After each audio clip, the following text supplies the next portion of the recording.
నమస్తే. ఎన్నో హెల్త్ కార్యక్రమాలు మన ఛానల్లో ప్రసారం అవుతూనే ఉంటాయి. మీ అందరికీ నేను సుపరిచితురాలని.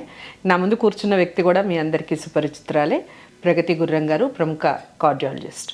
సో తన గురించి చెప్పే ముందు కొన్ని విషయాలు, ముఖ్యంగా హార్ట్కి సంబంధించి కొన్ని ముఖ్యమైన విషయాలు చెప్పబోతున్నాం. మీకు ఏమైనా డౌట్స్ ఉంటే ఖచ్చితంగా కామెంట్ బాక్స్లో తెలియచేయండి. మీకు షుగర్ ఉందా? ఉంటే ఖచ్చితంగా హార్ట్ రిస్క్లో ఉన్నట్టే అని చాలా అధ్యయనాలు ఇప్పటికే రుజువు చేశాయి. మరి మీ ఇంట్లో పెద్దవాళ్ళు ఉన్నారా? వాళ్ళకి రిస్క్ ఉంటుందా? ఎందుకు అమ్మాయిలకి ఆడవాళ్ళకి మాత్రమే తక్కువ రిస్క్ ఉంటుందని చాలామంది మాట్లాడుతూ ఉంటారు. వీటన్నిటి గురించి ఈరోజు ఈ ప్రోగ్రాం ద్వారా తెలుసుకోబోతున్నాం. ఏం చెప్తారు ప్రగతి గారు విందాం. వినే ముందు మళ్ళీ చెప్తున్నాను, డౌట్స్ ఏమైనా ఉంటే ఖచ్చితంగా కామెంట్ బాక్స్లో తెలియచేయండి. హార్ట్కి సంబంధించి ప్రగతి గారితో మీరు ఎలాంటి కార్యక్రమాలు చూడాలనుకుంటున్నారు, ఈ విషయాలన్నీ కూడా కామెంట్ బాక్స్లో తెలియచేయండి. అలాంటి కార్యక్రమాలు చేసే ప్రయత్నం చేస్తాను. నమస్కారం అండి. నమస్తే. సో ఇంట్లో పెద్దవాళ్ళు, చాలా ఏజ్డ్ పీపుల్ కనుక ఒకవేళ ఉంటే వాళ్ళకి ఖచ్చితంగా హార్ట్ ప్రాబ్లం వచ్చే అవకాశాలు ఎక్కువ అని మాట్లాడుతూ ఉంటారు. Is it true? అసలు నిజంగా పెద్దవాళ్ళకి మాత్రమే హార్ట్ ప్రాబ్లమ్స్ అనేవి వస్తాయా? ఏమంటారు మీరు? No, as said, advancing age అంటే వయసు పెరుగుతుంటే it is one of the risk factors. అంతేగాని వయసు ఒకటే రిస్క్ ఫ్యాక్టర్ కాదు. Age is not the only risk factor. Advancing age is one of the risk factors. Right. కానీ 60-70% of the patients they remain fit. అంటే ఫిట్గా వాళ్ళు healthy life style అది maintain చేస్తే అడ్వాన్సింగ్ ఏజ్తో కూడా వాళ్ళు బాగానే ఉంటారు. విత్ రిస్క్ ఫ్యాక్టర్స్ ఆల్సో, అంటే other risk factors, BP, sugar ఉన్నా కానీ అక్కడ లైఫ్ స్టైల్ వాళ్ళు మేనేజ్ చేసుకుంటూ they remain healthy. Right right. ఇంతకుముందు అనుకున్నట్టు అంటే మన ఫోర్ ఫాదర్స్ ప్రీవియస్ జనరేషన్స్లో అడ్వాన్స్డ్ ఏజ్ వాళ్ళకి హార్ట్ డిసీజెస్ ఎక్కువగా వచ్చేవి. But as generations are passing on, not anymore. Even younger అంటే మామూలుగా ఇంతకుముందు ఎలా ఉండేదంటే ప్రగతి గారు, చాలా రోజుల కిందట మనకి ఈ ఫ్యామిలీ హిస్టరీ ఎక్కువగా తీసుకునేవాళ్ళు కాదు. లైక్ ఫ్యామిలీ హిస్టరీ ఉందా లేదా, వీళ్ళకి హార్ట్ రిస్క్లో ఉంది అంటే ఫ్యామిలీ హిస్టరీ ఉందా లేదా అని చూసేవాళ్ళు తక్కువ. కానీ ఇప్పుడు ఖచ్చితంగా మీలాంటి కార్డియాలజిస్ట్ని కలిసినప్పుడు ఫస్ట్ క్వశ్చన్ మీ నుంచి వచ్చేది అదే, మీ ఇంట్లో ఎవరైనా హార్ట్ ప్రాబ్లంతో బాధపడి ఉన్నారా, ఎవరైనా చనిపోయారు? Is it true? అసలు ఫ్యామిలీ హిస్టరీ కూడా వన్ ఆఫ్ ద రీజన్ అంటారా heart problems? Most important reason. There something called as genetic heart diseases. ఈ కొలెస్ట్రాల్కి different varieties of cholesterol abnormalities ఉంటాయి. హైపర్ కొలెస్ట్రాలిమియా, హైపర్ ట్రైగ్లిసరిడిమియా, ఇవన్నీ జెనెటికల్లీ అక్వైర్డ్. అంటే there run in families. వీటికి plus ఇది ఒకటే కాకుండా అంటే కొన్ని రిథమ్ ఇష్యూస్ కానీ, కారోనరీ ఆర్టరీ డిసీజ్ అంటే హార్ట్ అటాక్, ఇవన్నీ వస్తూ ఉంటాయి. హార్ట్ అటాక్ రిలేటెడ్ ఇష్యూస్, ఇవన్నీ వీటన్నిటికీ జీన్స్ అసోసియేటెడ్ ఉంటాయి డెఫినెట్లీ. అండ్ ఓవర్ జనరేషన్స్ ఆ జీన్స్ పైలప్ అయ్యి సివియర్గా మేనిఫెస్ట్ అవుతాయి, ఎర్లీ ఏజ్లో మేనిఫెస్ట్ అవుతాయి. And it's not a surprise that మనకి ఇప్పుడు అంతా సెడెంటరీ లైఫ్ స్టైల్ కదా. అవునవును. యంగర్ పాపులేషన్ చాలా మంది they are resorting to sedentary life style, అంటే owing to their profession. IT technology, IT sector పెరుగుతున్న కొద్దీ సెడెంటరీ లైఫ్ స్టైల్ పెరుగుతుంది. సో దానివల్ల ఒబెసిటీ వల్లనే, ఎందుకంటే obesity is the epicentre of all the diseases. Obesity నుంచి diabetes, hypertension, hypercholesterolaemia, అంటే already ఒక ఇన్సల్ట్ ఉన్నవాళ్ళు, అంటే జెనెటిక్ హిస్టరీ స్ట్రాంగ్గా ఉన్నవాళ్ళు, this is additional insult. So multiple hits, sedentary life style, తర్వాత switching to obesity and the other risk factors. And last but not the least, smoking, alcohol, recreational, అవి compulsory. అదేదో పెద్ద ఇవన్నీ compound అయ్యి మనకి younger జనరేషన్స్లో ఇంకా సివియర్ ఫామ్స్లో వస్తుంది. Earlier at least ఎల్డర్లీలో అంటే కొంచెం ఏజ్ పైన పడ్డ వాళ్ళకి వచ్చిందంటే ఎంతో కొంత యాక్సెప్టెన్స్ అని ఉంటుంది మనకి. Now younger generation it is అంటే మేజర్ హార్ట్ అటాక్తో వస్తున్నారు without any premonitory symptoms sometimes.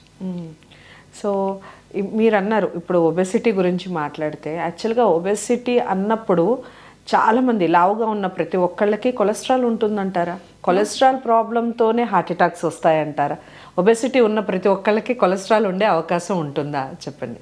Obesity ఉండే వాళ్ళకి కొలెస్ట్రాల్ ఎక్కువ ఉండే ఛాన్సెస్ ఎక్కువ. ఇట్స్ అ స్ట్రాంగ్ అసోసియేషన్ కదా, బట్ నాట్ ఆల్వేస్. అంటే మనకి లిపిడ్ ప్రొఫైల్ అంతా చేపిస్తే బాగానే ఉంటుంది వాళ్ళకి చూడడానికి, బట్ స్టిల్ విజరల్ ఫ్యాట్ కానీ ఇవన్నీ cholesterol definitely chances are more.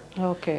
And cholesterol is not the only factor heart డిసీజెస్కి. హార్ట్ అటాక్ రావడానికి కొలెస్ట్రాల్ ఒకటే కారణం కాదు, one of the most important factors. Okay.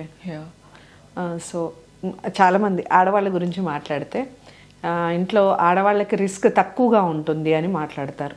కానీ నేను చూసినంత వరకు ఇప్పుడు కరోనా టైంలో కానివ్వండి, ఇంట్లో ఈవెన్ మా మదర్ హార్ట్ ప్రాబ్లంతో బాధపడిన వాళ్ళు ఉన్నారు.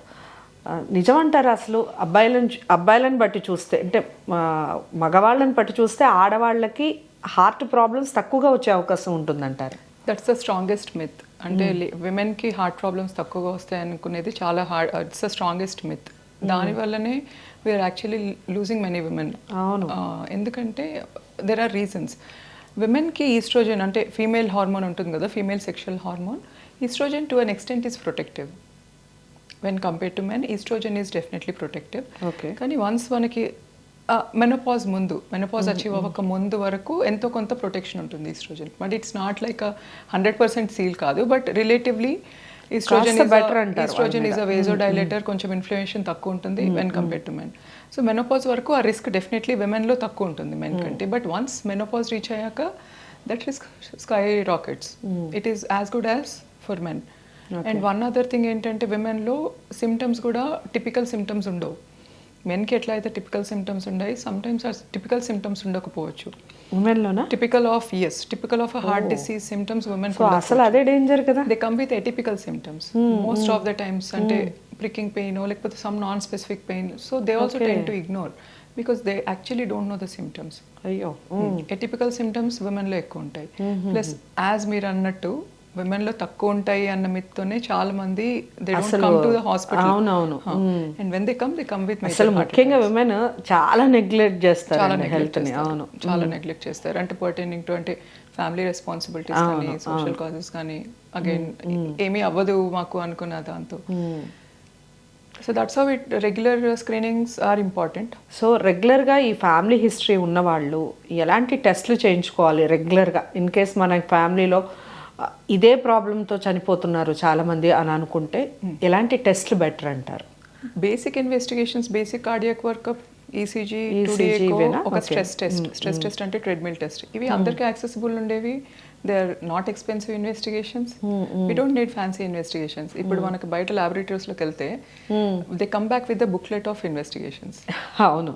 బయట ఏ ల్యాబొరేటరీకి వెళ్ళినా కానీ ఐ డోంట్ నో చిన్నపిల్లల్లో టెస్టోస్టిరాన్ లెవెల్స్ ఎందుకు, విమెన్లో ప్రోస్టేట్ స్పెసిఫిక్ యాంటీజెన్ ఎందుకు, దోస్ ఆర్ అసలు ఇంపార్టెన్స్ లేని ఇన్వెస్టిగేషన్స్. యాక్చువల్గా చూసుకుంటే హార్ట్కి సంబంధించిన basic investigations very economical, they are not expensive, అందరికీ అందుబాటులో ఉండే ఇన్వెస్టిగేషన్స్. ఏ చిన్న ల్యాబొరేటరీ అయినా కానీ ఈసీజీ ఒకటి, ట్రెడ్మిల్ టెస్ట్ 2D ఒకటి, ఈ రెండు సరిపోవు. యూజువల్గా ట్రెడ్మిల్ టెస్ట్తో మనకి అంటే you will have an objective evidence. అంటే పని చేసేటప్పుడు కూడా వాళ్ళకి హార్ట్కి సప్లై ఎట్లా ఉంది, బ్లడ్ సర్క్యులేషన్ ఎట్లా ఉంది, ఇవన్నీ మనకు తెలిసిపోతాయి. ఇవి basic investigations. Plus you test your sugars, fasting sugar, post lunch sugar, HbA1c, cholesterol levels ఒకటి, LFT liver function test, kidney function test. ఇవి బేసిక్ ఇన్వెస్టిగేషన్స్ అండి. బేసిక్ ఇన్వెస్టిగేషన్స్ చేస్తే మనకి ఒక బేసిక్ ఐడియా అయితే వస్తుంది.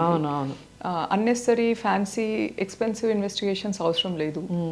అంటే అసలు ఎన్ని టెస్ట్లు రాస్తారో భయం పుట్టి వెళ్లకుండా ఉండేవాళ్ళు చాలా మంది. వీటిలో అబ్నార్మాలిటీ ఉంటే then guided investigations are always mandated. I'm not saying ఇవే ఇన్వెస్టిగేషన్స్ ఉంటాయనట్లేదు. These are the basic investigations. At least 50 to 60% of the disease మనకి దీని వీటిలో డయాగ్నోస్ అవుతాయి. ఓకే. సో ఇప్పుడు చెస్ట్ పెయిన్ రాకుండా కూడా హార్ట్ ప్రాబ్లమ్స్ వచ్చే వాళ్ళని ఈ మధ్య కాలంలో అయితే అసలు నెంబర్ ఆఫ్ ద పీపుల్, అంటే మన చెస్ట్ పెయిన్ రాలేదు అంటే మన హార్ట్ చాలా హెల్దీగా ఉందని నెగ్లెక్ట్ చేసే వాళ్ళు కూడా చాలామంది ఉంటారు.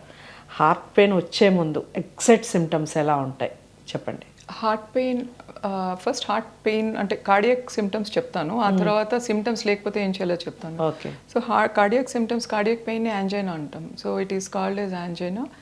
టిపికల్గా పని చేసినప్పుడు కానీ అంటే ఎంతకుముందు అంతే అమౌంట్ ఆఫ్ పని చేయగలిగారు, ఇప్పుడు చేయలేకపోతున్నారు. అంతే పని ఇప్పుడు చేస్తే వాళ్ళకి నొప్పి వస్తుంది. నొప్పి ఎట్లా డిస్క్రైబ్ చేస్తారంటే హెవీగా చెస్ట్ హెవీనెస్ కానీ, squeezing type of chest pain కానీ, బాగా బరువు పెట్టినట్టు ఉండడం కానీ, కొంతమందికి గ్యాస్ట్రైటిస్ లాగా వస్తుంది, బర్నింగ్ పెయిన్ లాగా ఉంటుంది. అంటే typically in diabetics and women.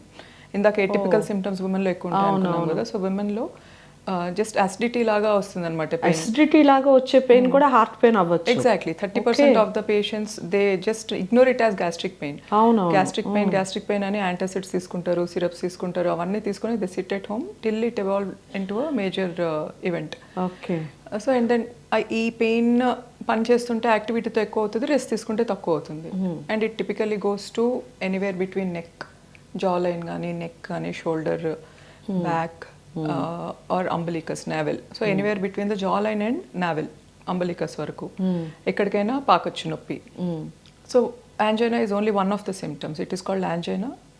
యాంజైనాతో పాటు ఆయాసం రావడం కానీ, సిమిలర్లీ అంటే వర్క్ చేసినప్పుడు ఆయాసం రావడం కానీ, బాగా ప్రొఫ్యూస్ స్వెట్టింగ్స్, సడన్ ప్రొఫ్యూస్ స్వెట్టింగ్స్ అంటే డయాఫోర్సిస్ అంటాం, ఎక్సెసివ్ చెమటలు పట్టడం యాక్టివిటీతో, ఆర్ ఈజీగా అలసిపోవడం, కళ్ళు తిరగడం, కళ్ళు తిరిగి పడిపోవడం, ఓకే, సింకపీ అంటాం. సో కళ్ళు తిరగటం కూడా వన్ ఆఫ్ ద రీజనా హార్ట్ ప్రాబ్లమ్? అంటే ఎగ్జర్షన్తో పని చేసేటప్పుడు సడన్ గా కళ్ళు తిరగడం కానీ, గుండె తడ పాల్పిటేషన్స్ అంటాం కదా, గుండె అంటే ఈ మధ్య కాలంలో ఆఫ్టర్ కరోనా కానివ్వండి, చాలా మంది ఆల్ ఆఫ్ సడన్ గా బెడ్ మీద నుంచి లెగుస్తుంటే కళ్ళు తిరుగుతున్నాయి అని చెప్పడం. అట్లా కాదు, ఎగ్జర్షన్ తో, ఎగ్జర్షన్ యాక్టివిటీతో, అంటే స్పీడ్ గా నడిచినప్పుడు కానీ, మెట్లు కానీ, అట్లా ఎగ్జర్షన్ తో ఈజీగా అలసిపోవడం, కళ్ళు తిరగడం ఇట్లాంటివి. అలా ఉంటే ఇవన్నీ కార్డియాక్ సిమ్టమ్స్ డెఫినెట్లీ, అంటే హార్ట్ అటాక్ రిలేటెడ్ సిమ్టమ్స్ అని చెప్తున్నా.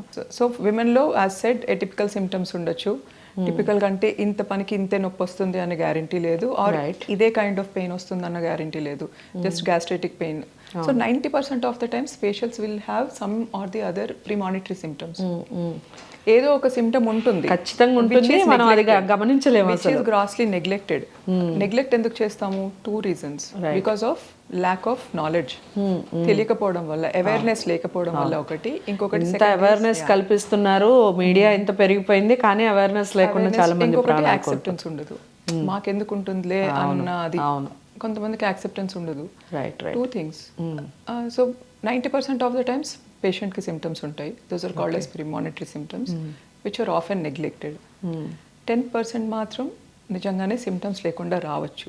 Right, that's where regular frequent checkups come in to play. Okay. So చాలామంది ఈ కరోనా టైంలో కానివ్వండి, మామూలుగా అప్పటి వరకు సిమ్టమ్స్ ఏమీ కనపడకుండా ఆల్ ఆఫ్ సడన్గా హార్ట్ అరెస్ట్ అనే మాటను ఎక్కువగా వింటున్నాం. హాస్పిటల్కి తీసుకెళ్లే లోపే చనిపోయారు, హార్ట్ అరెస్ట్ అయిందని. What is the difference? Heart అటాక్కి హార్ట్ అరెస్ట్కి డిఫరెన్సెస్ ఏంటి? Heart attack is one of the cause of heart arrest, only one of the causes of cardiac arrest. Okay. Heart attack is, heart attack అంటే ఏంటంటే heart కి సంబంధించి blood vessels ఉంటాయి కదా, కొరోనరీస్ అంటాం, గుండెకి సప్లై చేసి. ఎందుకంటే మనకు బాడీలో హెడ్ టు టో అన్నిటికీ blood supply compulsory. Okay. And then that blood is supplied by the heart. అంటే మనం పుట్టక ముందు నుంచి కూడా, మనం అమ్మ కడుపులో ఉన్నప్పటి నుంచి కూడా గుండె పనిచేస్తానే ఉంది. సో గుండె ఫంక్షన్ ఏంటి మనకి అంటే ఆక్సిజన్, ఫస్ట్ ఫంక్షన్ కూడా అదే కదా చూస్తారు, heart activity. So heart it make sure అంటే ఆక్సిజనేటెడ్ బ్లడ్, అంటే ప్యూరిఫైడ్ బ్లడ్ మొత్తం బాడీకి సప్లై చేసేటట్టు హార్ట్ ఫంక్షన్ చేస్తుంది. Heart basically is a muscle. Right. So దానికి కూడా బ్లడ్ సప్లై అవసరం, అంతే కదా. రిలెంట్లెస్ గా పనిచేసే ఆర్గన్ కి కూడా బ్లడ్ సప్లై అవసరం. సో దానికి బ్లడ్ సప్లై చేసే ఆర్టరీస్ ని కొరోనరీస్ అంటాం. ఓకే. కొరోనరీస్ లో బ్లాక్స్ వస్తే, సడన్ గా బ్లడ్ సప్లై కట్ ఆఫ్ అవుతే, ఎంతవరకు అంటే 3 మేజర్ ఆర్టరీస్ ఉంటాయి. సో ఎంతవరకు ఆ ఆర్టరీ సప్లై చేస్తుందో అంతవరకు మసిల్ కి బ్లడ్ సప్లై ఉండదు. So that part of muscle will eventually die, damage అవుతుంది అనమాట. So that is heart attack. Let's say major artery ఏమైనా 100% సడన్ గా ఆక్లూడ్ అవుతే హార్ట్ అటాక్ తో కార్డియాక్ అరెస్ట్ అవ్వచ్చు. So heart attack is one of the causes of cardiac arrest, but not the only cause. Okay. Cardiac arrest కి చాలా causes ఉంటాయి, చాలా causes. One of the causes is heart attack. ఇంకొకటి rhythm issues వస్తాయి అనమాట. Normal గా మనకి heart rate 60 to 100 okay ఉండాలి నార్మల్లీ. సడన్లీ హార్ట్ రేట్స్ 80 అలా ఉండాలంటారు. It's a cut off, it's a 60, it's a physiological limit, it is not a single value. 60 to 100 above ఉన్నా కానీ ప్రాబ్లం 100 లేదు. మనం యాక్టివిటీతో హార్ట్ రేట్ నార్మల్ గా వేరియేషన్ ఉంటుంది, variation ఉండాలి. ఎందుకంటే హార్ట్ ఇస్ పంపింగ్ మోర్ కదా. నడుస్తున్నాం అనుకోండి, నా హార్ట్ ఎక్కువ పని చేయాలి ఎందుకంటే బాడీకి ఎక్కువ బ్లడ్ సప్లై చేయాలి కాబట్టి.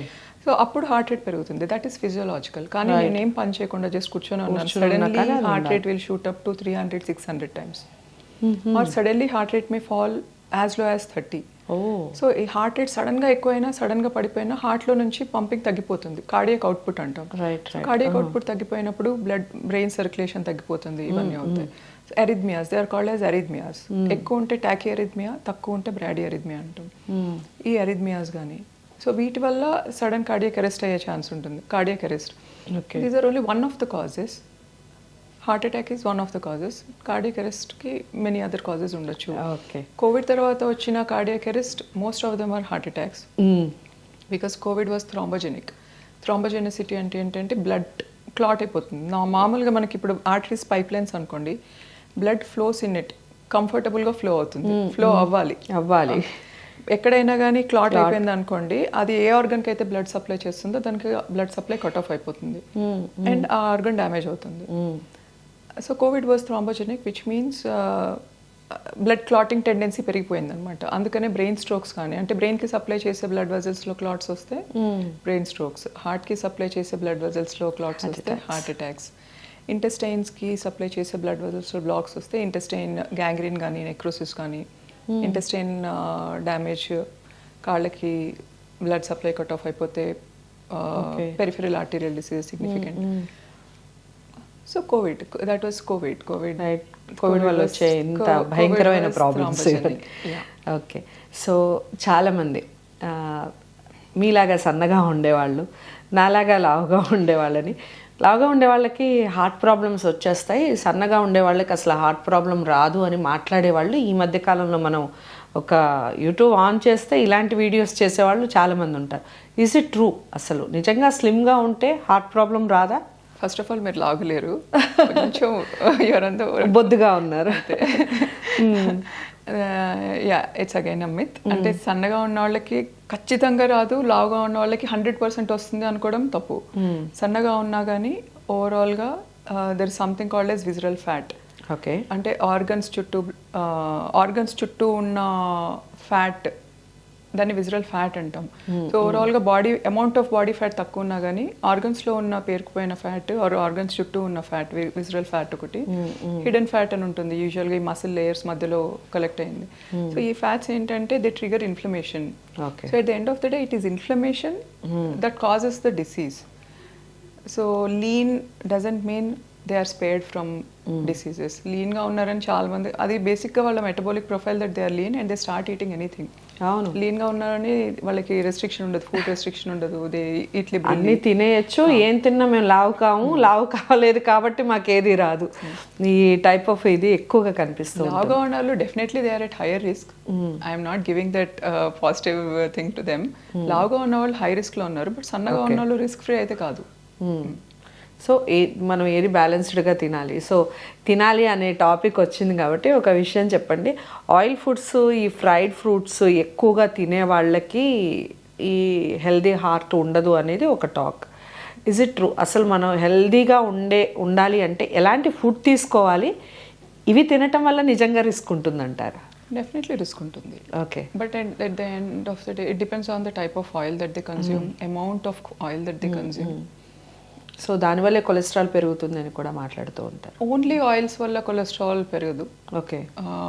అంటే కొలెస్ట్రాల్ ఒకటే మనకి హానికరం కాదు. ట్రాన్స్ ఫ్యాట్స్ అని ఉంటాయి, సాచురేటెడ్ ఫ్యాట్స్ అని ఉంటాయి. సో వాటి వల్ల కూడా మనం యూజ్ చేసే most of the oils, coconut oil కానీ పామ్ ఆయిల్, వీటన్నిటిలో lot of saturated fats, trans fats ఇవన్నీ ఎక్కువ ఉంటాయి వాటిల్లో. సో డ్యామేజ్ కలిగిస్తాయి. బట్ కొన్ని oils, safer oils we have. Olive oil ఒకటి, canola oil, avocado oil, these are healthier oils actually. ఈ మధ్య కోకోనట్ ఆయిల్స్ ఎక్కువ యూస్ చేస్తున్నారు, అది బెటరే అంటారా? బెటర్ అవాయిడ్ అండి, బెటర్ టు అవాయిడ్. కోకోనట్ ఆయిల్స్లో ఎక్కువ సాచురేటెడ్ ఫ్యాట్స్ ఉంటాయి. చాలా మంది డైట్ ప్లాన్లు చెప్పేవాళ్ళు కొబ్బరి నూనె అసలు తాగేయచ్చు హ్యాపీగా అని చెప్తూ ఉంటారు. Diet is always, it's a topic of debate. Okay. Because I may talk depending on my experience or consensus. You may talk depending on other evidences. Avunu. But so facts will always remain facts. Definitely. Because why not healthier options? When you clearly have a differentiation, why not healthier options? Go for olive oil. Okay. See, Mediterranean diet, they completely rely on olive oil. ఎందుకంటే అంటే unsaturated fatty acids అంటాం. Unsaturated fatty acids are very high in olive oil, which are very good. They are very healthy. Go for olive oil. Go for canola oil. It is a vegetable oil. Why not? Go for avocado oil. But then any amount of oil in moderation is always better than consumption in excess. Okay. So ఇది చెప్పండి. చాలామంది ఫన్నీగా చికెన్లు తినేస్తూ ఉంటారు, mutton తినేస్తూ ఉంటారు, చాలామంది మాట్లాడుతూ ఉంటారు, గుడ్లు మాత్రం చాలా ప్రమాదం గుండెకి అని చెప్తారు. నిజం అంటారా ఇది? హార్ట్కి ప్రాబ్లం క్రియేట్ చేసేది ఎగ్సా? లేదండి, egg white is good. Number of egg white తినొచ్చు, egg white is good. Number Total గా egg తినకూడదు. Number of whole eggs is important. One whole egg you can consume, otherwise egg whites you can have. No problem, egg whites are fine. Egg white తినొచ్చు. Non వెజ్లో కూడా అన్నీ తినేయచ్చా? అంటే heart problem, in case heart problem ఉన్నవాళ్ళు. అంటే మనకి non veg ఏంటంటే ప్రాబ్లం, హార్ట్ ప్రాబ్లం ఉన్న వాళ్ళకి ఎస్పెషల్లీ మనకి నాన్ వెజ్ అనగానే we are tempted towards fries and all, processed meat కానీ డీప్ ఫ్రైస్ కానీ. That is the choice of meat that we prefer. We don't prefer అంటే freshly cooked just boiled chicken తినంటే తినరు కదా మీరు. Chicken you will want with lot of spice, lot of salt, deep fried, ఇట్లా prefer చేస్తారు. అందుకని వద్దంటాం. కానీ otherwise chicken and fish, yes they are healthy. Okay. I personally say red meat is అంటే better to avoid. Once in a while is still fine, but better to avoid red meat is my personal call. People may get offended with few statements because again food is their personal choice. Yeah, chicken and fish are better options, safer options definitely. Non veg తినే వాళ్ళకి. Non-veg తినే వాళ్ళకి, and not in deep fried form definitely. Okay. So చాలామంది మధ్యకాలంలో ఇది కూడా నెయ్యి ఎక్కువగా తినేస్తూ ఉన్నారు, దానివల్ల కొలెస్ట్రాల్ పెరగదని మాట్లాడుతూ ఉన్నారు. అది కరెక్టేనా? నెయ్యి చాలా హెల్దీనా? హార్ట్కి ముఖ్యంగా మనం గుండెకు సంబంధించి మాట్లాడుతున్నాం కాబట్టి గుండె హెల్దీగా ఉండటానికి నెయ్యి ఒక రీజన్ అంటారా, లేదా అసలు తీసుకోకూడదు అంటారా? ఎంత మోతాదులో తీసుకోవచ్చు? అంటే ghee is a traditional food for us. ఇప్పుడు నేను ఘీ గురించి ఏం మాట్లాడినా చాలా మంది అఫెండ్ అవుతారేమో. ఓకే, పర్లేదు మాట్లాడండి. ఘీతో బెనిఫిట్స్ ఉన్నాయి definitely. I'm not saying ghee is bad. Okay. Ghee is purified form of butter, అంతే కదా. సో ఘీతో ఉన్న బెనిఫిట్స్ ఏంటి దానికి? It has fat soluble vitamins, vitamin A, D, E, K.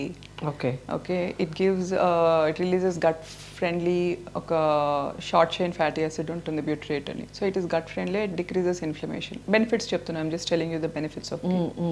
And then it has a high smoke point. అంటే దాంతో కొంచెం ఫ్రైస్ చేసుకున్నా కానీ it is better than the other oils.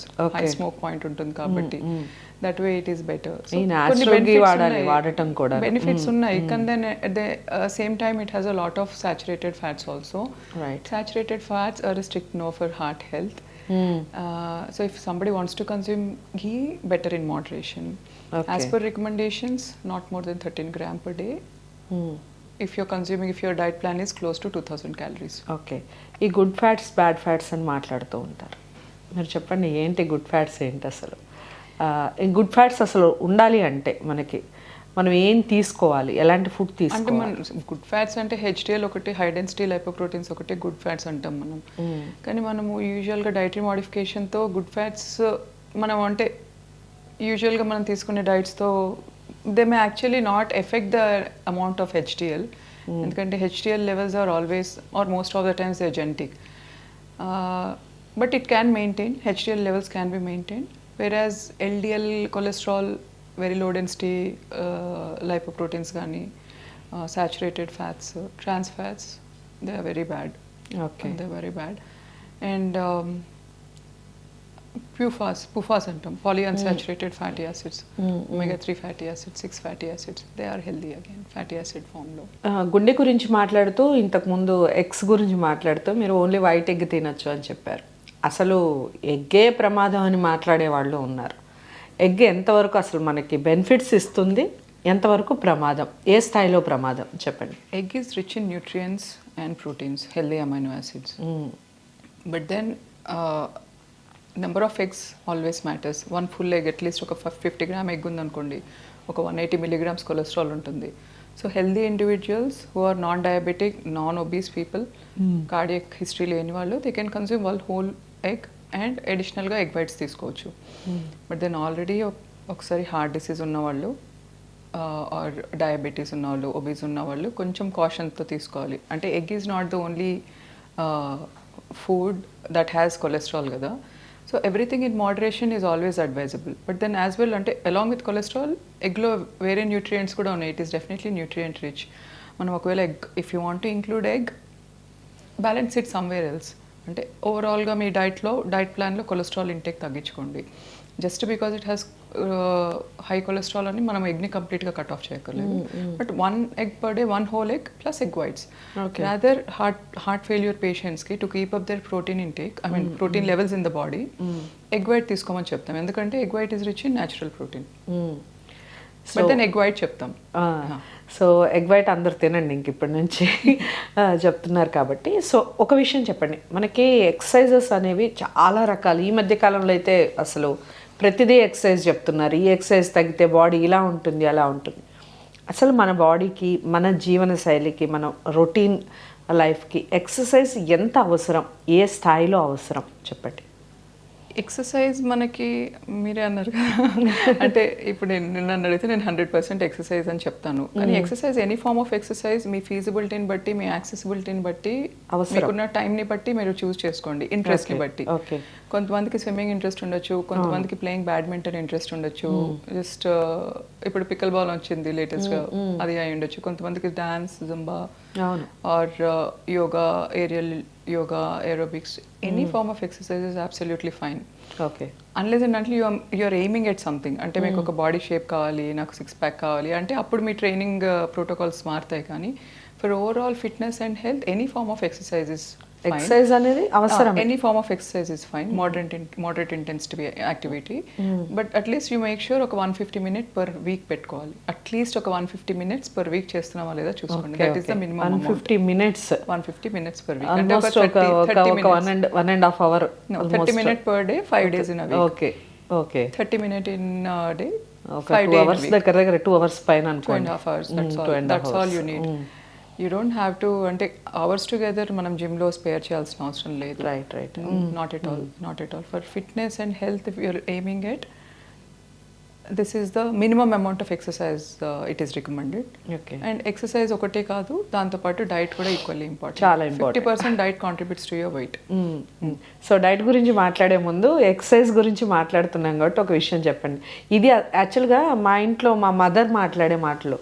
నేను మొత్తం ఇంట్లో పనంతా నేనే చేసుకుంటున్నాను, అంతా నేనే తిరుగుతున్నాను, ఇంట్లో అంతా నేనే చేస్తున్నాను, పనమ్మాయి లేకపోయినా నేనే చేసుకుంటున్నాను మొత్తం పని, ఇంకా నాకు ఎక్సర్సైజ్ ఎందుకు అంటుంది. షీఈ్ అ హార్ట్ పేషెంట్ యాక్చువల్గా. నేనేం చెప్తాను, అమ్మ కనీసం 10-15 నిమిషాలన్నా వాకింగ్ అన్నా అట్లీస్ట్ ఉండాలి అని మాట్లాడుతాను. ఇంట్లో అందరం వాదిస్తూ ఉంటాం. నేను వాక్ చేస్తున్నాను కదా, ఇంట్లో మొత్తం నేనే తిరుగుతున్నాను కదా అని మాట్లాడు. అది కరెక్ట్ అంటారా? యాక్చువల్గా అన్ని పనులు మనమే చేసుకుంటూ ఉంటే అది వ్యాయామం, ఐ మీన్ ఎక్సర్సైజ్ కింద వెళ్తుందంటారా? రాదు. ఇందాక మనం విమెన్ అండ్ హెల్త్ అనుకున్నాం కదా. So most of the women are home care takers అని, అంటే home makers. So they are actually, వాళ్ళు పాపం రోజంతా బిజీగానే ఉంటారు ఇంట్లో పని చేస్తూ they are busy throughout the day. కానీ that is still that will not come under moderate intensity activity. It is only mild. అంటే ఎనీ ఫార్మ్ ఆఫ్ ఈ స్లో వాక్ కానీ, ఇంట్లో మనం రోజంతా నిల్చొని చేసే పని కానీ, కుకింగ్ కానీ, స్వీపింగ్ కానీ, వాటిలో ఉతకడం, ఇవి ఏవి మనకి ఎక్సర్సైజ్ కిందకి కన్సిడరేషన్లోకి రావు. ఎందుకంటే exercise is something which will make your heart rate to vary. మీ హార్ట్ రేట్ వేరియేషన్ ఉండాలి. హార్ట్ రేట్ వేరియేషన్ ఖచ్చితంగా ఉండాలి. బట్ దెన్ ఇంట్లో చేసుకున్న యాక్టివిటీస్కి actually you are occupied throughout the day. Physically occupied ఉన్నా కానీ it will not benefit heart health, sorry to say. అక్కడ that is where women fall short of, because they are actually occupied throughout the day. ఫిజికల్గా strain అవుతారు through out the day పనిచేసి. At the end of the day they are extremely tired. అయితే benefit అవ్వదు. But small tip from my side, women especially who are home care takers, homemakers, వాళ్ళకి morning ఒక 1/2 hour మీకోసం మీరు పెట్టుకోండి. మీరు ఒక 1/2 hour చేశారనుకోండి, ఓవరాల్గా మీ స్పీడ్ పెరుగుతుంది. ఓకే, స్పీడ్ అంటే త్రూ అవుట్ ద డే మీరు చేసే పని స్పీడ్గా చేయగలుగుతారు. At the end of the day అలసిపోరు.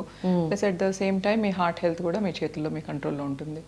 ఒక 1/2 hour మీకోసం మీరు, ఎందుకంటే డే అంతా మీరు మా కోసం టైం స్పెండ్ చేస్తారు, ఒక 1/2 hour అన్న మన కోసం మనం ఆలోచించుకోవాలి. Especially homemakers, mothers, they dedicate their life and time to the family.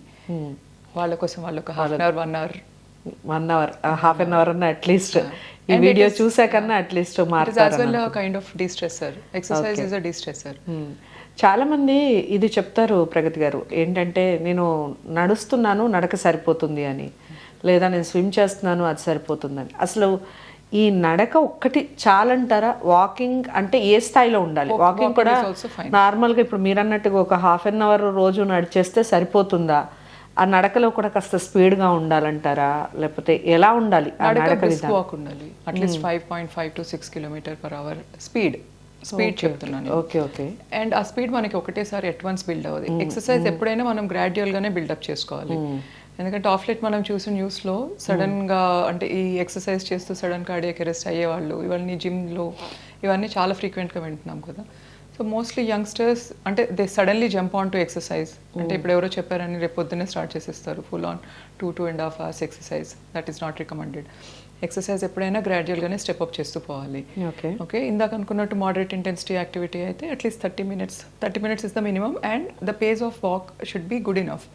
At least it should help you to shoot up your heart rate. Okay, and at least 5.5 to 6 km/h speed maintain చేస్తే better. So always gradually increase the speed and distance and if possible time. Okay, నేను ఒకేసారి 1 hour అని చెప్తే అసలు భయపడిపోతారు. So half an అవర్తో start చేసి half an hour అన్నా అట్లీస్ట్ నడక ఒక అరగంట అన్నా నడవాలి. బట్ మీరు అడిగినట్టు any form of exercise is fine to start with. Okay, ఆ తర్వాత వన్స్ మీ బాడీ అక్లిమటైజ్ అయిన తర్వాత మీ కార్డియక్ ఎండ్యూరెన్స్ బెటర్ అయిన తర్వాత you your self will increase the duration. ఎందుకంటే you will see the benefits. Once you see the benefits both physical and mental benefits, you your self will want to do. మీకు మీరే చేయాలనుకుంటారు, చేస్తారు కూడా. So at least 30 minutes is minimum.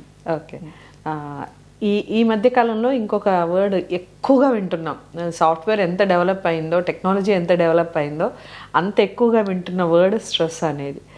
ఈ ఒత్తిడి అన్న ఈ మాటని పట్టుకొని అన్నిటి మీదకి అది ఆపాదించేయడం అనేది ఒక కామన్ అయిపోయింది. ఇది గుండె మీద కూడా ప్రభావితం చేస్తుందా, ప్రభావం పడుతుందా? మనం ఎంత ఒత్తిడికి, మనం ఎంత స్ట్రెస్కి లోనైతే మన గుండె అంత వీక్ అయ్యే ఛాన్స్ ఉంటుందా? ఏం చెప్తారు మీరు? ఎస్, అంటే సాఫ్ట్వేర్ ఐటీ సెక్టర్ మనకి as much a boon or a curse it is. ఎందుకంటే ఇందాక మనం మాట్లాడుకున్నట్టు it's a sedentary life style. ఎందుకంటే they are working throughout the day. రోజంతా పనిచేస్తున్నారు కానీ కూర్చొనే పనిచేస్తున్నారు. Sitting is the new smoking. Okay, అంటే it is as dreaded as smoking. Okay, constant sitting, sedentary life style. Smoking వల్ల మనకి ఎన్ని అనర్థాలు ఉంటాయో కాన్స్టెంట్ సిట్టింగ్ వల్ల, సెడెంటరీ లైఫ్ స్టైల్ వల్ల మనకు అన్ని ఇంప్లికేషన్స్ ఉన్నాయి. But we think sitting is safe, కూర్చొని పని చేసుకుంటున్నాం కదా సేఫ్ అని అనుకుంటాం. But that's where you're losing it on.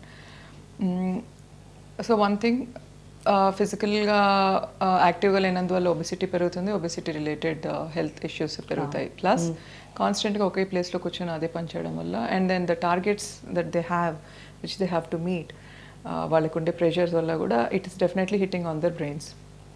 And కాన్స్టెంట్గా ఒకటే దగ్గర ఉండి పని చేయడం వల్ల body is not physically tired. End of the day sleep is not peaceful. So lack of peaceful pleasant sleep, complete sleep ఒకటి, ప్లస్ కాన్స్టెంట్గా ఈ ఎమోషనల్ టర్మాయిల్ కూడా definitely they compound to stress. Stress will add up to the heart health definitely. ఎందుకంటే stress వల్ల stress hormones build అవుతాయి.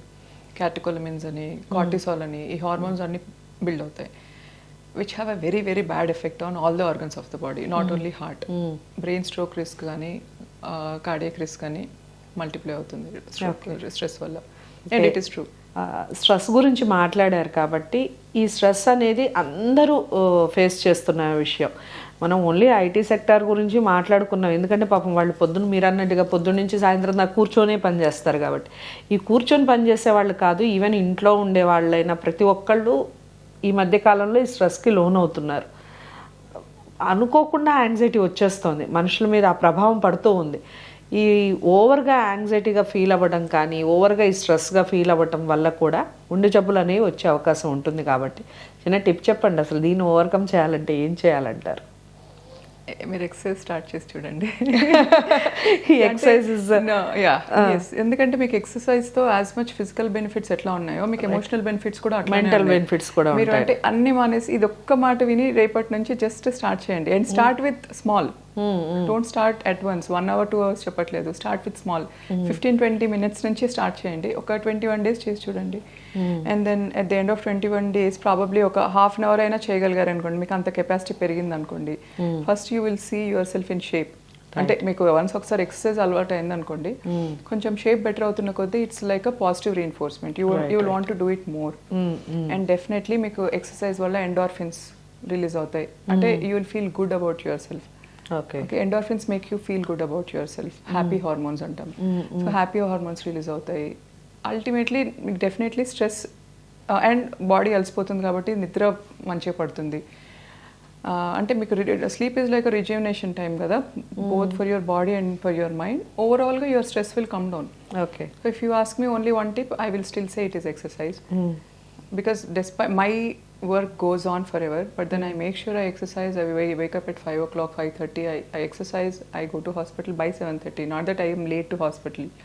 Now work early start at 7:30. Between 7:38, I'm in hospital. And then I'm not tired at the end of the day. Physically, I'm not tired at the end of the day. Okay, I will give almost all 90% of the credit to exercise. Definitely. Okay. So exercise అని చెప్పారు కాబట్టి చాలామంది after lunch, after dinner walk చేస్తూ ఉంటారు. అసలు అది మంచిదే అంటారా? గుండెకి మంచిదా? అసలు మనకి మామూలుగా ఒక పర్సన్కి కూడా ఆఫ్టర్ ఫుడ్ ఈ వాక్ చేయటము, కొంతమంది మాట్లాడుకుంటూ అలా కిలోమీటర్లు నడుచుకొని వెళ్ళే వాళ్ళు కూడా ఉంటారు. కరెక్టే అంటారా అలా? Casual walks are still fine. Safe? Casual walks, slow pace walks are fine. Brisk walk I don't recommend. Okay. ఎందుకంటే తిన్న తర్వాత most of the blood is diverted to gut, intestines కి డైవర్ట్ అవుతుంది. యూజువల్ గా కార్డియాక్ పేషెంట్స్ కి there is one other symptom called as post prandial angina. తిన్న తర్వాత they have chest pain. తిన్న తర్వాత ఎందుకు చెస్ట్ పెయిన్ ఉంటుందంటే most of the blood is diverted to the intestines, gut కి డైవర్ట్ అవుతుంది. అప్పుడు రిలేటివ్లీ హార్ట్ కి బ్లడ్ సప్లై తగ్గుతుంది. Okay, okay, that's called post prandial angina. అంటే తిన్న తర్వాత ఎవరికైనా చెస్ట్ పెయిన్ వస్తుంది అనుకుంటే మాత్రం that is definitely cardiac pain. Okay. And so most of the blood is diverted to gut. ఆ టైంలో రిగరస్ ఎక్సర్సైజ్ పెట్టుకోకపోవడమే better. And as well regurgitation కూడా పెరుగుతుంది. అంటే food will come back into the food pipe. So digestion will be hampered. Better not to take brisk walk. Casual walks are always fine. It's okay. Right. Casual walks are okay.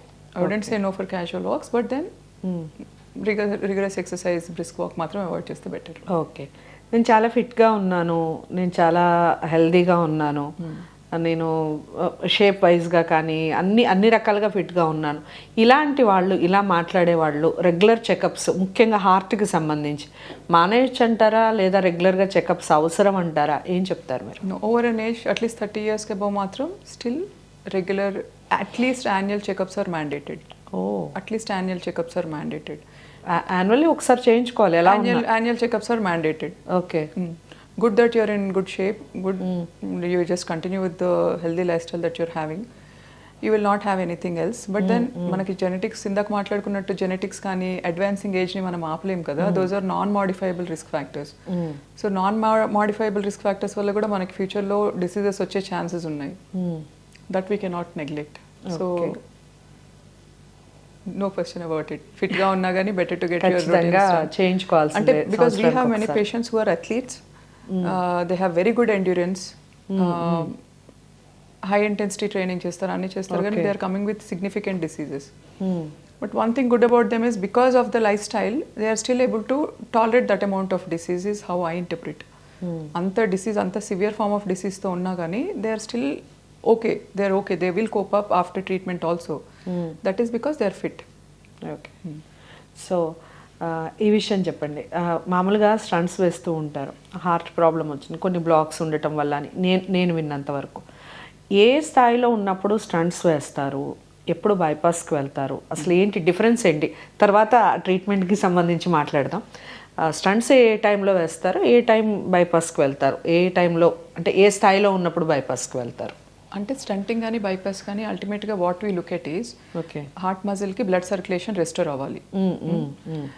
Heart blood వెజల్స్లో ఒక pipe line అనుకుందాం అనుకోండి, అక్కడ cholesterol deposit అయ్యి ఆ తర్వాత కంప్లీట్గా blood clot అయ్యి ఆ పైప్ లైన్ మొత్తం మూసుకుపోతుంది, అంటే బ్లడ్ వెజల్ మొత్తం మూసుకుపోతుంది. సో ఆ బ్లడ్ వెజల్ని మనం ఓపెన్ పెట్టాలి. ఓపెన్ పెడితే మనకి హార్ట్ మజిల్కి సర్క్యులేషన్ వచ్చేసి హార్ట్ మజిల్ పంపింగ్ బాగుంటుంది. It will come back to normalcy. అది మనం ఓపెన్ ఎట్లయినా పెట్టచ్చు, either with stenting or surgery. కాకపోతే మనకు స్టెంటింగ్కి సర్జరీకి చాయిస్ ఏంటి అంటే టైప్ ఆఫ్ బ్లాక్ని బట్టి మనము స్టెంటింగ్ సర్జరీగా చూస్ చేసుకుంటాం. Okay, 90% of the times it is stenting.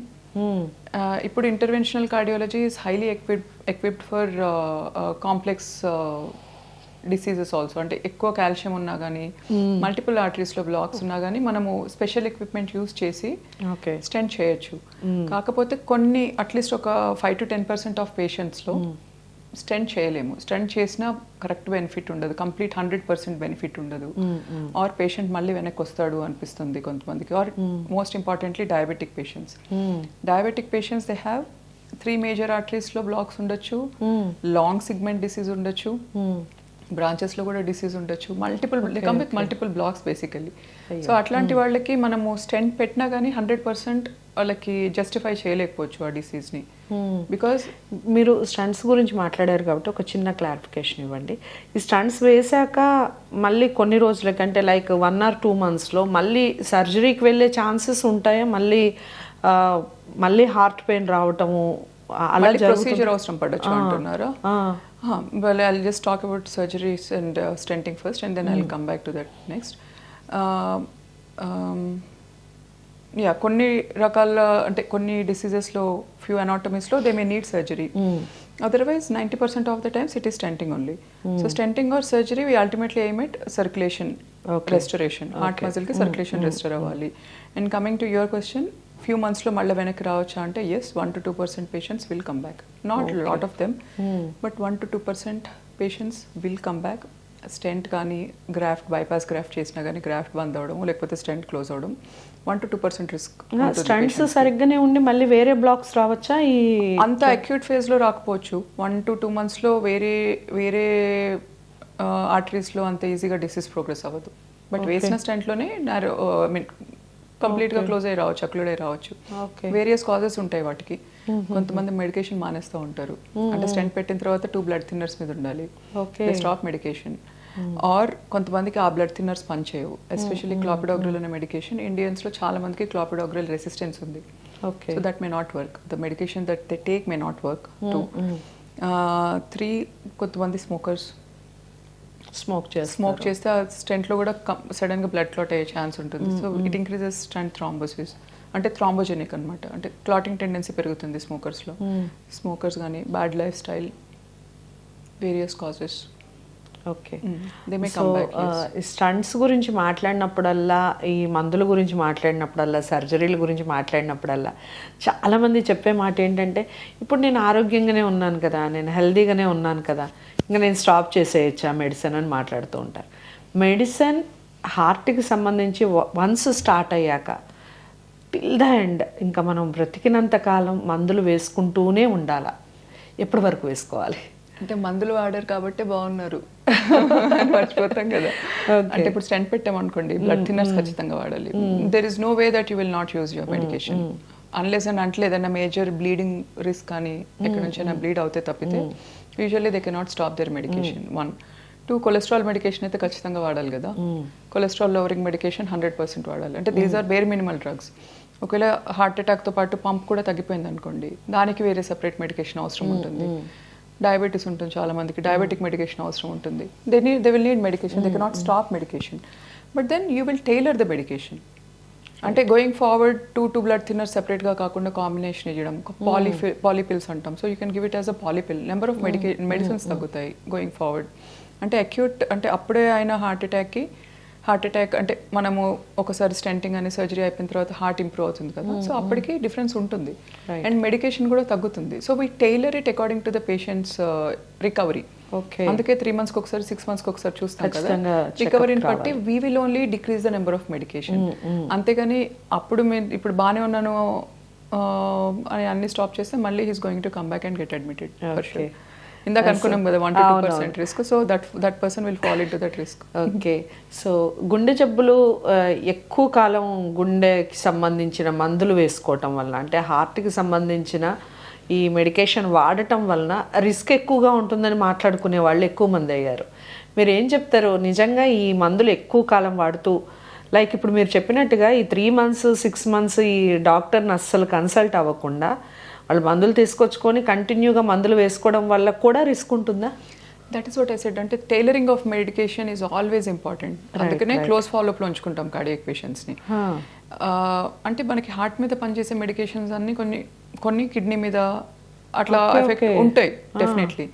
ఒకవేళ ఎగ్జాంపుల్ ఇస్తాను, ఆ మందులు వాడేటప్పుడే ఎవరికో ఒక డైరియా అయిందనుకోండి, మోషన్స్ అయినాయి, సో స్టిల్ అవే కొన్ని మెడికేషన్స్ ఏసీ ఇన్హిబిటర్స్, ఏఆర్బీస్ అని ఉంటాయి, they are very good for heart. Okay, అవి ఆ టైంలో కంటిన్యూ చేశారనుకోండి, వాళ్ళకి యూరిన్ అవుట్పుట్ తగ్గడం, కిడ్నీ మీద ఎఫెక్ట్ పడడం, ఇవన్నీ జరుగుతూ ఉంటాయి.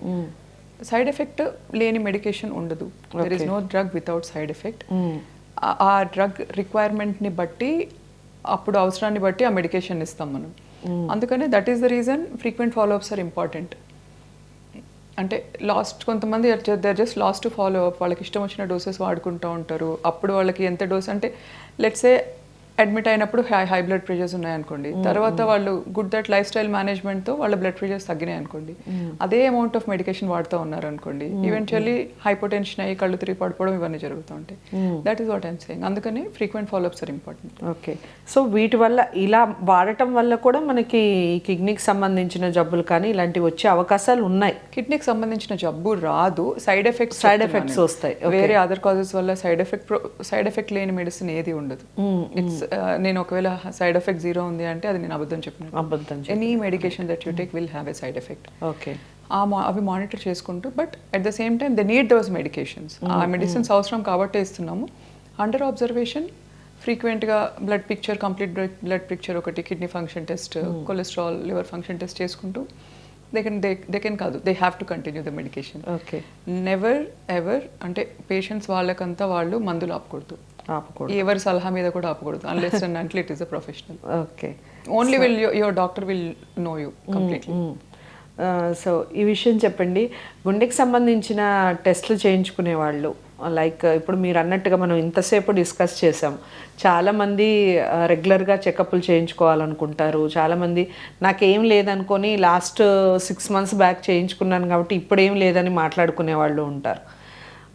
గుండెకి సంబంధించి ఈ సర్జరీలు అయిన వాళ్ళు కానివ్వండి, ఎన్ని రోజులకు ఒకసారి టెస్టులు చేయించుకోవాలి? 3 months, 6 months లేదా 1 year? Already cardiac patients once in 6 months. 6 months must. 6 months, yes. Okay, in case ఒకవేళ ఏమి లేని వాళ్ళు అయితే over 30 years it is better to get at least annual checkups with already, అంటే సంబడి హార్బర్స్ రిస్క్ ఫ్యాక్టర్, ఇందాక మనం మాట్లాడుకున్నట్టు already risk factor ఉంది అనుకుంటే మాత్రం ఎస్, యంగర్ ఏజ్లో కూడా చేయించుకుంటే better. 20 to 30 years but still morbidly obese, diabetic, hypertensive, cholesterol issues, strong family history, so వాళ్ళు though they are less than 30 years still వాళ్ళు చేయించుకుంటారు సేఫ్గా. So at the end of the day it is only an investigation, it is not going to cost anything. As a కార్డియాలజిస్ట్గా ఒక విషయం చెప్పండి, మనకి like ఈసీజీలో తెలవకపోవచ్చు, తెలవని కేసులు మీరు చూసుంటారు, మీరు అన్నట్టుగా టుడిఏకోలో కనపడకపోవచ్చు, థ్రెడ్మిల్లో కానీ యాంజియోగ్రామ్ అనేది ఏ స్థాయిలో పెయిన్ కానీ ఏ స్థాయిలో ఉన్నప్పుడు మీరు యాంజియోగ్రామ్కి వెళ్తారు? యాంజియోగ్రామ్ టెస్ట్ అసలు ఎప్పుడు మీరు ప్రిస్క్రైబ్ చేస్తారు? Angiogram is gold standard. Angiogram is gold standard investigation. Okay, we have, అంటే ఇప్పుడు మనకి చాలా మోడాలిటీస్ ఉన్నాయి ఇన్వెస్టిగేషన్లో, ఇమేజింగ్లో కూడా, సిటీ యాంజియోగ్రామ్ అని, cardiac MRI, cardiac CT, all of those. But then gold standard is coronary angiogram. ఎవరికైతే మనకి హై ఇండెక్స్ ఆఫ్ సస్పిషన్ ఉందో, అంటే ఖచ్చితంగా ఇది గుండెకి అంటే హార్ట్ అటాక్ అని మనకు అనిపిస్తే మాత్రం we direct better to go for coronary angiogram. There is no point in doing anything else. ఇప్పుడు సిటీ యాంజియోగ్రామ్ అనుకున్నాం అనుకోండి, అక్కడ 100 ml కాంట్రాస్ట్ పడుతుంది, already radiation, and when you strongly feel it is a coronary artery disease, there is no point in doing anything else. Low risk subsets, కొంతమందికి atypical pain ఉంటుంది, ఇందాక మనం అనుకున్న సిమ్టమ్స్ అట్లా టిపికల్గా వాటికి ఫిట్ ఇన్ అవ్వకుండా ఎటిపికల్ పెయిన్స్ ఉంటాయి. ఎటిపికల్ పెయిన్ ఉన్న వాళ్ళకి, యంగర్ పాపులేషన్, రిస్క్ ఫ్యాక్టర్స్ లేని వాళ్ళకి సిటీ యాంజియోగ్రామ్ అవి చేయించవచ్చు. But high index of suspicion, already ఒకసారి హార్ట్ డిసీజ్ ఉన్న పేషెంట్స్, లేకపోతే టిపికల్ సిమ్టమ్స్ ఉన్న వాళ్ళకి it's better to go for gold standard investigation. Scan మామూలుగా మనకి ప్రెగ్నెన్సీ ఉన్నప్పుడు స్కాన్ చేస్తూ ఉంటారు, ఇలాంటి స్కాన్లు గుండెకి సంబంధించి కూడా ఉంటాయా? అది దానివల్ల కూడా గుండెకి సంబంధించి ప్రాబ్లమ్స్ వస్తూ ఉంటాయి, ఎక్కువగా స్కాన్లు చేయించుకుంటే కూడా గుండెకి సంబంధించిన ప్రాబ్లమ్లు వస్తూ ఉంటాయని మాట్లాడుతూ ఉంటారు. ఈజ్ ఇట్ ట్రూ అని అడుగుతారు. Echocardiography no. Okay, it's only based on ultrasounds కదా, it is non radiational. 2D echo, 3D echocardiography, 4D echocardiography, non toxic. Daily చేయించుకున్నా ఏం కాదు. డైలీ చేయించుకోలే కానీ జస్ట్ చెప్తున్నాను. దాంతో సో 3 months కి 6 months కి ఒకసారి చేయించుకున్నా మరి అసలు ఎందుకు వస్తాయి ఇలాంటి టాక్స్, ఎందుకు వస్తాయి అసలు నాకు ఇది అర్థం కాదు. దేర్ ఆర్ అదర్ ఇన్వెస్టిగేషన్స్ కదా, ఇందాక అనుకున్నాం కదా, సిటీ స్కాన్ కానీ, city angiogram, cardiac city, MRI is safe that way. Okay, cardiac MRI is safe. దాంట్లో మనం ఇస్తాం, కాంట్రాస్ట్ ఇస్తాము, కానీ కిడ్నీ ఫంక్షన్ బాగున్న వాళ్ళకి ఏం కాదు. So cardiac MRI is safe that way. ఈ స్ట్రెస్ థాలియం అని చెప్తాం కదా, so stress thallium, CT scan, cardiac CT, వీటిలలో రేడియేషన్ ఉంటుంది. Needless to mention coronary angiogram also, but then that's the need of the hour. మనకి అంటే కొంతమంది annual గా CT angiogram annual that is foolishness. అంటే వాళ్ళకి over a period there is something called as ALARA, ALARA, as low as reasonably achievable radiation dose. అంటే ఒక life span లో ఇంతే రేడియేషన్ ఎక్స్పోజర్ ఉండాలి, అంతకుమించి ఉంటే క్యాన్సర్ రిస్క్ పెరుగుతుంది అని. Okay, so we make sure we limit the radiation to the patient. కానీ అంటే ఆల్రెడీ ఒకవేళ డిసీజ్ స్ట్రాంగ్ సస్పిషన్ ఉంటే అక్కడ మనం securing the life is more important, కాబట్టి అంత రేడియేషన్ ఇస్ పర్మిసబుల్. బట్ ఈ అన్నెసరీగా ఈ స్ట్రెస్ థాలియమ్స్ కానీ, సిటీస్ కానీ, definitely they have a large amount of radiation involve. Better not to go for those unless and until it is mandated. Okay, so ఎక్కువగా కరెక్టే, కానీ not all scans, ultrasound and MRI are safe. Okay, so ఎక్కువగా ఈ రక్తదానం అంటే చాలా మంది రక్తదానాలు చేస్తూ ఉంటే గుండె బలహీన పడుతుంది అని ఇంట్లో పెద్దవాళ్ళు ఉంటారు కదా, వాళ్ళు అసలు ఎవరన్నా పాపం ప్రాబ్లంలో ఉంటే కూడా పోనివ్వరు ఇంట్లో వాళ్ళని. గుండె జబ్బులు వస్తాయని, రకరకాల ప్రాబ్లమ్స్ వస్తాయి, ఎందుకు వెళ్తారు అని ఇంట్లో వాళ్ళు కూడా వాదిస్తూ ఉంటారు. నిజమేనంటారా ఇది? గుండె బలహీన పట్టడానికి మనం రక్తదానం చేయటం వన్ ఆఫ్ ద రీజనా? చెప్పండి. బ్లడ్ డొనేషన్కి ఓన్లీ కాంట్రాఇండికేషన్ అనీమియా. ఆల్రెడీ మన బాడీలో రక్తం తక్కువ ఉంటే తప్పితే అదొకటే కాంట్రాఇండికేషన్. అడిక్వేట్ బ్లడ్ లెవెల్స్ అది ఒకటి, or somebody having a viral disease, ఈ హెచ్ఐవి, హెచ్బిఎస్, ఏజీ ఇవన్నీ ఉంటాయి కదా, వీళ్ళు తప్పితే మిగతా అందరూ ఇవ్వచ్చు. And rather it is good in a way, I will tell you. Okay, మనకంటే రెగ్యులర్గా ఫ్రీక్వెంట్గా బ్లడ్ డొనేట్ చేసే వాళ్ళకి ఐరన్ లెవెల్స్, బాడీలో ఐరన్ లెవెల్స్ అంటే ఎక్కువ because larger doses of iron is also not recommended. So ఓవరాల్గా iron levels will be maintain, one thing. ఇంకొకటి విస్కాసిటీ తక్కువ ఉంటుంది, బ్లడ్ విస్కాసిటీ. సో ఓవరాల్గా హార్ట్ మీద ఎఫెక్ట్ తక్కువ, అంటే స్ట్రెయిన్ తక్కువ ఉంటుంది.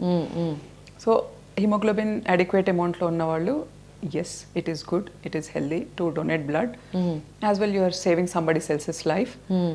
Yes, you can donate, but దానికి కూడా రికమెండేషన్స్ ఉన్నాయి. How often can you donate అని. Okay, you should not donate more frequently, అంటే అట్లీస్ట్ ఒక 8 weeks అయితే గ్యాప్ ఇవ్వాలి. హోల్ బ్లడ్ అయితే అట్లీస్ట్ ఒక 8 weeks.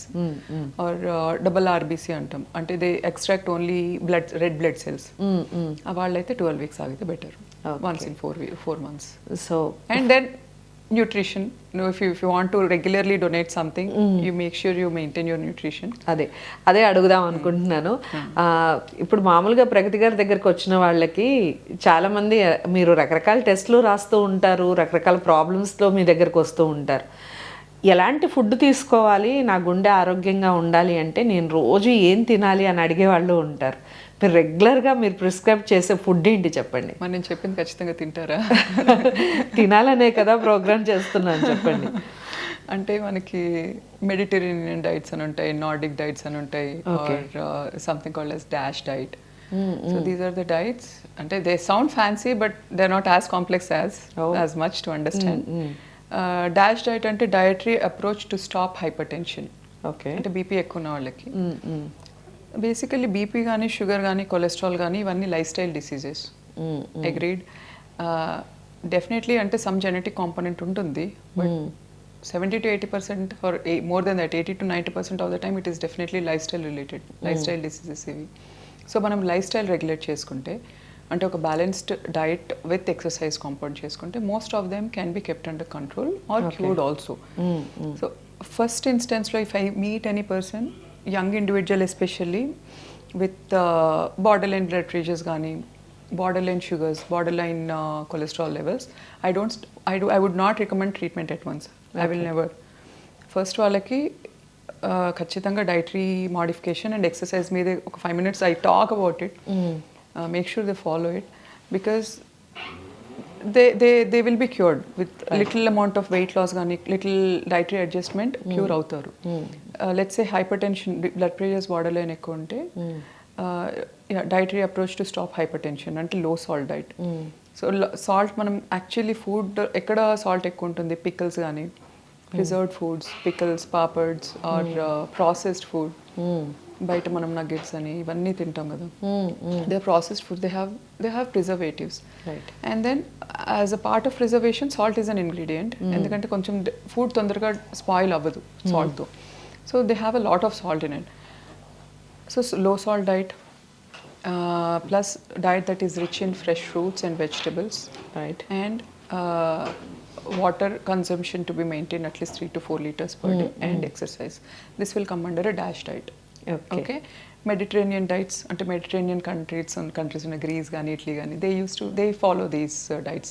So again, Mediterranean diet, they reinforce a lot on fresh fruits and green leafy vegetables and vegetable salads. It's called a rainbow of fruit. It is called rainbow of fruits. Fruits with all the colors. Your platter should be full of fruits with all kinds of colors.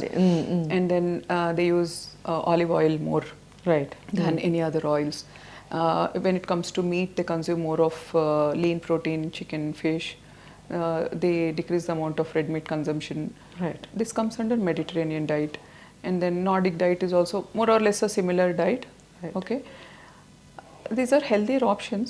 okay, I totally understand. It is easy to say because food is it's a Chala temptation anta. for many people kada. right, Ante I couldn't change the people at my home. I had to fight a lot. ఆపండ్రా తిందామని. So ఆపే ప్రయత్నం చేద్దాం. అయితే ఒక విషయం చెప్పండి ప్రగతి గారు, మామూలుగా మనం మాట్లాడుకునేటప్పుడు చాలా హెల్దీగా ఉంటుంది ఇలాంటి మాటలన్నీ, పాటించే టైంకి వచ్చేసరికి ఎక్కడో చోట టెంప్ట్ అయిపోవడం చేస్తూ ఉంటారు. అయితే ఎంతమంది డాక్టర్స్ ఎంతమంది ఇలాంటి విషయాలు చెప్తూ ఉన్నా ఫుడ్కి అట్రాక్ట్ అయ్యే పీపుల్ చాలామంది ఉంటారు, ఫుడీస్ ఉంటారు, చాలామంది ఉంటారు. అలాగే ఈ డైట్కి సంబంధించి కూడా పొద్దున్న లేస్తే బోలెడన్ని వీడియోస్, రకరకాల డైట్లు చెప్తూ ఉంటారు, ఎవరికి తోచింది వాళ్ళు చెప్తుంటారు. ఈ మధ్య కాలంలో ఇంటర్మీడియట్ ఫాస్టింగ్ అనేది కూడా ఒకటి వచ్చింది. ఈజ్ ఇట్ హెల్దీనా అసలు? అది అలా ఫాస్టింగ్ చేయటము, అలా తినటము హెల్దీ అంటారా? అంటే అలా తగ్గడం హెల్దీ అంటారా అసలు? ముందు వెయిట్ లాస్ అవ్వడానికి మీకు మీ బాడీకి అనుగుణంగా మీరు డైట్ చూస్ చేసుకోండి. నన్ను అడిగితే I eat every 2 hours. I have to eat something every 2 hours. I cannot fast. I can never fast because the portions that I eat are very less. I eat small portions gani. I eat probably 3 egg whites and then I stop for some time. I don't eat after that. I have a malt, I stop for some time. I have protein, I stop. That's all I eat. And I can never fast. It depends on your body type. Not every diet is suitable for everyone. What best suits to you, better ideal is to just have a chart where you can make a calorie chart. Okay, calorie restriction పెట్టుకొని మీ బాడీకి ఎట్లా suit అవుతుంది. దానికి కొంతమందికి severe form of gastritis ఉంటుంది. You cannot ask them to fast also. I wouldn't say this diet is good, this diet is not good. Choose something which will suit you, your body type కానీ your hunger cravings కానీ మీకు తెలుసు మీ body type, దాన్ని బట్టి చూస్ చేసుకుంటే better. Intermittent fasting, I don't know, I can never do that. It's very crude on me if I start doing it because I'm a person, I prefer to eat small frequent portions of frequent meals. That is what my preference is. So my body habitus ni batti better to have a calorie count. Calorie count is constant. Calorie Right. count, if you are not diabetic, you have that liberty to eat a large amount of fruit. So చెప్పినట్టు have a rainbow of fruit, ఒక salad, ఒక full bowl of salad, and cereals, pulses, nuts, right, whole grains. Maybe we may feel them slightly boring, but once you start seeing the results, I think you should be. Now I don't feel anything for food. So you should kill that emotion. Not always 3-4 days కి ఒక cheat meal పెట్టుకోవచ్చు. Okay, ఒక 1 meal, not full day. And then one other easiest form of doing it, if you actually like something a lot, just have a bite of it, not whole of it. Gulab jam ఇస్తే 3-4 ఉంటే 3-4 తినేయకుండా ఒక half తినేసి ఆపేయాలి. At least అక్కడ వరకు మీ మైండ్ని train చేసుకోగలగాలి. Right. So so nice of you. First చాలా థ్యాంక్ యూ, మీరు స్టూడియోకి వచ్చి చాలా చాలా గుడ్ ఇన్ఫర్మేషన్ ఇచ్చారు. అట్ ద సేమ్ టైం అందరూ పాటించే విషయాలు చెప్పారు. ఇక నుంచి పాటించే ప్రయత్నం కూడా చేస్తారు. మీకు వీడియోస్ నచ్చాయని అనుకుంటున్నాను. ప్రతి వీడియోని మొదటి నుంచి చివరి వరకు చూడండి. డౌట్స్ ఏమైనా ఉంటే ఖచ్చితంగా కామెంట్ బాక్స్లో తెలియచేయండి. నెక్స్ట్ టైం ప్రగతి గారితో ఎలాంటి కార్యక్రమాలు మీరు చూడాలనుకుంటున్నారు, ఈ విషయాలన్నీ కూడా కామెంట్ బాక్స్లో తెలియచేయండి. వీడియోని లైక్ చేసి షేర్ చేయండి. ఛానల్ని సబ్స్క్రైబ్ చేసుకోండి. నమస్తే.